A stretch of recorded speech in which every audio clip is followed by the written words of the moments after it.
A graça e a paz a todos. Eu espero que você, ao receber essa mensagem, gere paz no seu coração, gere entendimento e Deus lhe dê muita sabedoria. Hoje nós estamos vivendo um tempo onde há muita dissensão, muita discussão entre igreja, entre irmãos, entre líderes. E nós estamos, na realidade, precisando viver um tempo de paz. Nós estamos precisando viver um tempo de oração. Nós estamos precisando viver um tempo com a presença de Deus. E Deus me trouxe o texto quando Paulo ele vai escrever a primeira carta a Coríntios, que a base dele era a solução de problemas doutrinários e práticos da igreja e crescimento de uma igreja em Cristo. Paulo estabeleceu a igreja na cidade de Corinto por volta do ano 50, 51 depois de Cristo. E ali Paulo ficou 18 meses. Quando ele estava lá em Éfeso, Paulo recebe relatórios perturbadores sobre a complacência moral existente entre os crentes de Corinto. Havia na igreja facções divisórias. Havia na igreja problemas culturais. Havia na igreja idolatria. Havia na igreja filosofia divisórias e havia imoralidade sexual. Vê se você começa a analisar como é que estão os nossos tempos também. A igreja foi fundada na cidade de Corinto. A igreja era para a cidade. A igreja era para a mudança da cidade, a mudança cultural. A igreja muda a cultura, a igreja muda a filosofia. A igreja tem que trazer uma mudança moral e espiritual. Contudo, a igreja não estava na cidade, a cidade estava na igreja. A igreja tem que mudar o mundo. Contudo, o mundo está mudando a igreja. O corpo de Cristo, ele é um. Ele é um. Então o mundo não pode mudar o corpo de Cristo. Não tem como o mundo mudar o corpo de Cristo. E a palavra que está em Coríntios, no capítulo 12, a partir do versículo 12, diz assim: porque assim como o corpo é um, e tem muitos membros, e todos os membros, sendo muitos, constituem um só corpo. Assim também com respeito a Cristo, pois em um só Espírito, todos nós fomos batizados em um corpo, quer judeus, quer gregos, quer escravos, quer livres, e todos nós foi dado beber de um só Espírito. Porque também o corpo não é um só membro, mas muitos. Se disser ao pé, porque não sou mão, não sou do corpo, nem por isso deixa de ser do corpo. Se o ouvido disser, porque não sou olho, não sou do corpo, nem por isso deixa de o ser. Se todo o corpo fosse olho, onde estava o ouvido? Se todo fosse ouvido, onde estava o olfato? Mas Deus dispôs os membros, colocando cada um deles no corpo como lhe aprouve. Se todos, porém, fosse um só membro, onde estaria o corpo? O certo é que há muitos membros, mas um só corpo. Não podem os olhos dizer à mão, não precisamos de ti, nem ainda a cabeça aos pés, não preciso de vós. Pelo contrário, os membros do corpo que parecem ser mais fracos são necessários. Os que nos parecem menos dignos no corpo, a esse damos muito maior honra. Também os que em nós não são decorosos revestimos de especial honra. Mas os nossos membros nobres não têm necessidade disso. Contudo, Deus coordenou o corpo concedendo muito mais honra àquilo que menos tinha, para que não haja divisão no corpo. Pelo contrário, cooperem os membros com igual cuidado em favor uns dos outros, de maneira que se um membro sofre, todos sofrem com ele. E se um deles é honrado com eles, todos se regozijam. Jesus é o corpo. O corpo de Cristo Jesus é um. E Jesus tem o quê? Muitos membros. Muitos membros. Paulo faz uma analogia com os nossos membros. Membros do nosso corpo, pé, mão, ouvido, olho, cabeça. Todo membro se faz necessário para o corpo. Até o membro que parece ser mais fraco é imprescindível para o corpo. É necessário. No corpo não há divisão. Todos os membros são necessários dentro de suas funções. Cada um tem uma função e todos eles trabalhando junto alimenta esse corpo. Faz com que o corpo funcione. Porque quando o membro sofre, todos têm que sofrer com ele. Mas quando o membro é honrado, todos têm que se regozijar com ele. Né? Tem, porque deveria ser assim. Deveria ser dessa forma. Um membro de Cristo não é uma determinada igreja. Não é, sabe, o membro, aquela igreja. A igreja é uma determinada... Não, a igreja não é determinado membro. Ou seja, um membro de Cristo não é uma determinada igreja. A igreja não é de um determinado membro. Todos que são cristãos no mundo, são membros do corpo de Cristo. Vou repetir para você entender bem. Todos que são cristãos no mundo inteiro são membros do corpo de Cristo. A quem pertencem as ovelhas? A quem pertence a igreja? A ovelha é de Jesus. A igreja é de Jesus. Pastores, pastoras são pessoas designadas para cuidar dos membros do corpo de Jesus. Cuidar, preste atenção, é cuidar. Cuidar com amor, cuidar com carinho, com ensinamento, com perdão, ensinando o que é perdão. Trazendo, sabe, a realidade, trazendo para a palavra que é viva, ensinando a palavra que é verdadeira. É cuidar e não é ser dono. Não é ser dono. Não é você ter uma liderança doentia que acha que é dona de tudo. Não. Ali é para liderança cuidar com zelo daquilo que não lhe pertence, que pertence a Jesus. Não pode haver divisão no corpo. Assim os membros têm que sempre cuidar um do outro. Quando a igreja ela se divide, muitos sofrem. Na igreja de Corinto, por exemplo, havia uma grande divisão entre os membros. Paulo fundou uma igreja na cidade de Corinto. A igreja, preste atenção, a igreja que você frequenta é para trazer mudança para a sua cidade. E não é só uma mudança dentro da sua denominação. Porque o corpo de Cristo, o corpo é um só, que é o corpo de Cristo, que é Jesus. Os membros estão e têm que estar em todas as cidades do mundo. Não é uma denominação. Nós temos que parar com essa mania de denominações. Achar que a minha denominação é a correta, a outra é a correta, é cheia de regras, que a minha serve, a sua não serve. Para. Nós somos membros dentro do corpo. A palavra é uma só. Só existe uma palavra, e a palavra verdadeira, que é a palavra de Jesus. E Jesus ele nos ensina de uma forma aonde, quando nós colocamos em prática, as coisas acontecem de uma forma totalmente branda, linda, sobrenatural.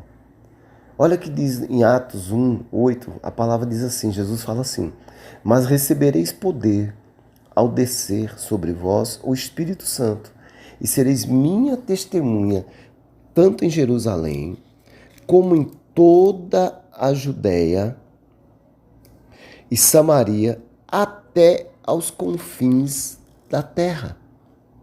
Até aos confins da terra. Você é testemunha do que Jesus fez, do que Jesus faz. Jesus não está falando sobre uma igreja específica, sobre uma denominação. Ele está te enviando como testemunha dele. Você tem que ser um arauto. O arauto, ele vai fazer o quê? Ele vai falar sobre o que o rei mandou. Sempre ele vai dizer sobre o que o rei mandou. quando você fala sobre o que o rei mandou, por que eu estou lhe dizendo isso? Porque em Marcos 16, do versículo 15 ao 20, o ide de Jesus, ide, eu vou ler para vocês entenderem. Ide por todo mundo e pregai o evangelho a toda criatura. Quem crer e for batizado será salvo. Quem, porém, não crer será condenado. Esses sinais hão de acompanhar aqueles que creem em meu nome, expelirão demônios, falarão novas línguas, pegarão em serpentes, e se alguma coisa mortífera beberem, não lhe farás mal. Se impuserem as mãos sobre os enfermos, eles ficarão curados. De fato, o Senhor Jesus, depois deles ter falado, foi recebido no céu e assentou-se à destra de Deus. E eles, tendo partido, pregaram em toda parte, cooperando com eles o Senhor e confirmando a palavra por meio de sinais que se seguiam. O ide, esse ide, aqui no grego, ele está falando que você é um arauto. E você torna-se um dos membros que está levando a palavra de Deus para vários lugares, para a sua cidade, para a sua rua, para dentro da sua casa, para as nações. Você tem que ser o arauto. E o arauto, ele não fala do que ele quer. Ele fala o que Deus está mandando, o que o Rei dos Reis está mandando, o Senhor dos Senhores está mandando. É isso que o arauto faz. Quando você vai levar o evangelho, você não vai levar o seu evangelho. Você vai levar o evangelho de Jesus Cristo. Você vai fazer Jesus conhecido na sua rua, na sua casa, nas nações. Isso é o ID. As igrejas estão divididas a cada dia. Você encontra templos faraônicos, confortáveis, com evangelho inclusivo, aquele que pode tudo, o qual massageia o ego, ou seja, igrejas antropocêntricas, egocêntricas, onde o centro de tudo é o homem, está fugindo da palavra, aonde o centro tem que ser Jesus, a igreja tem que ser cristocêntrica. A igreja fica lotada de pessoas vazias. Pessoas que não são membros do corpo de Cristo, mas pensam e dizem que são. Em geral, não têm hábito de ler a Bíblia. Em geral, elas não fazem jejum. Em geral, elas não oram. Elas não querem nada. Mas quando elas precisam de alguma coisa, elas querem um milagre. Jesus, ele nos ensina que o corpo tem que ter membros saudáveis, onde todos têm o mesmo compromisso e a mesma causa. Membros que sejam cristocêntricos. Nós erramos? Sim, erramos. Nós pecamos? Sim, pecamos.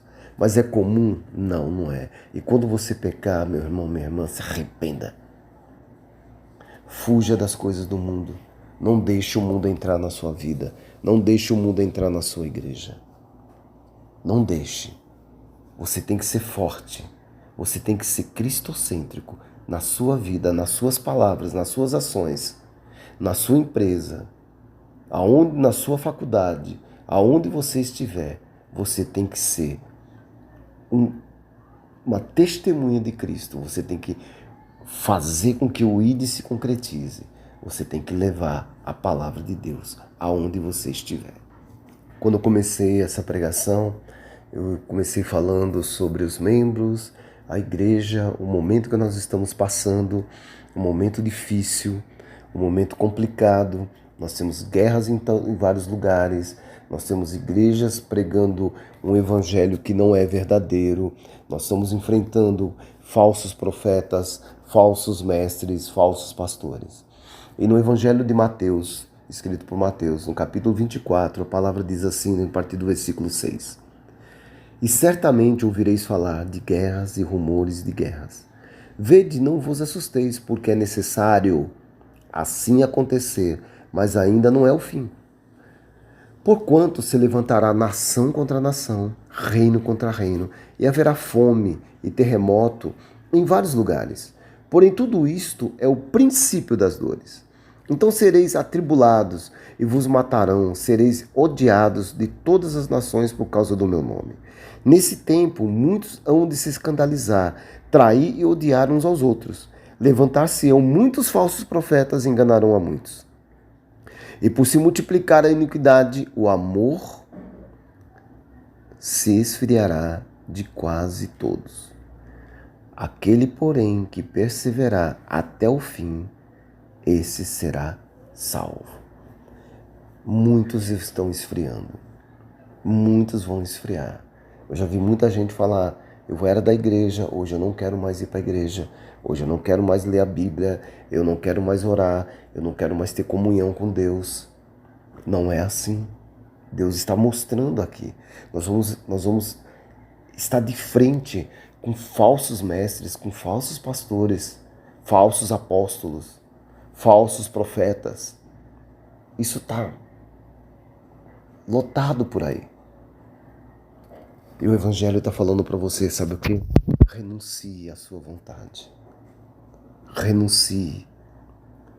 Quando nós oramos a oração do Pai Nosso, nós às vezes oramos de uma forma tão automática que esquecemos que a palavra diz assim, que seja feita a sua vontade, assim na terra como no céu. A vontade de quem? A do Pai. A vontade do Pai. A vontade dele é boa, agradável e perfeita. E sempre que você estiver dentro da vontade do Pai, os seus caminhos vão estar em paz. Haverá guerras, haverá dificuldades, sempre, mas você vai conseguir conduzir todas essas dificuldades em paz. Jesus, ele sempre está nos ensinando, sabe, que nós temos que andar nesse caminho estreito, nesse caminho que você não vai olhar para o lado direito nem para o lado esquerdo. Ele está sempre nos mostrando, olha, siga meus exemplos. Faça da forma que eu estou falando. Não apenas leiam a Bíblia, estudem a Bíblia e pratiquem as palavras de Cristo.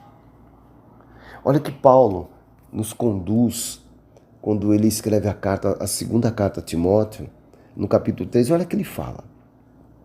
Sabe, porém isto nos últimos dias sobrevirão tempos difíceis, pois os homens serão egoístas, avarentos, jactanciosos, arrogantes, blasfemadores, desobedientes aos pais, ingratos, irreverentes, desafeiçoados, implacáveis, caluniadores, sem domínio de si, cruéis, inimigos do bem, traidores, atrevidos, enfatuados, mais amigos dos prazeres que amigo de Deus.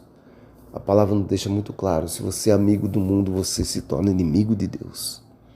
E olha o que Paulo fala, o homem egoísta, jactancioso, arrogante, ele quer olhar para dentro dele, ele quer olhar para o ego dele, por isso que eu falei, igrejas que pregam o homem, pregam que ele pode, que ele é isso, a capacidade. Eu não duvido de nada sobre os coaching, porque eu mesmo sou coach. Mas eu não prego isso, eu prego a palavra de Deus. A palavra de Deus está falando, renuncia, seja dependente do Senhor. Busque em primeiro lugar o reino de Deus e a sua justiça. Sempre. A palavra do ano 2024 que veio ao meu coração é essa. Busque em primeiro lugar o reino de Deus e a sua justiça. Busque. Meu amado, minha amada, busque. Nós aqui no Brasil ainda temos alguns privilégios de poder pregar onde nós queremos. Hoje existe muita igreja perseguidas nesse vasto mundo, pessoas morrendo, sendo assassinadas porque são cristãs. E a igreja brasileira, ela tem obrigação, por ela ter essa liberdade, de trazer o verdadeiro evangelho.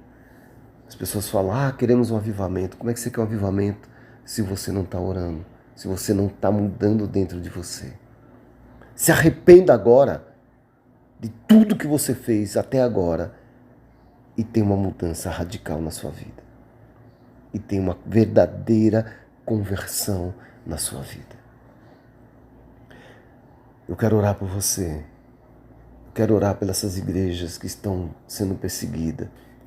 Senhor, quantas igrejas estão aí no mundo, as pessoas querendo levar o seu evangelho, levando o seu evangelho, morrendo, tentando abrir portas para que as pessoas te conheçam. E nós aqui no Brasil, com tanta facilidade, adulterando a sua palavra. Venha com a sua mão poderosa, Pai, e mude tudo isso de lugar, para que as pessoas realmente comecem a pregar a palavra verdadeira. Que nós não venhamos ser fariseus da pior forma da palavra, mas que nós venhamos ser pessoas que entreguem a sua palavra conforme está escrito. O Senhor nos deixou 66 livros para que a gente faça com que Jesus seja conhecido. Eu quero orar por você que ainda não entregou a vida para Jesus. Que nesse momento você abra seu coração. Quebrante seu coração. Olhe para o alto.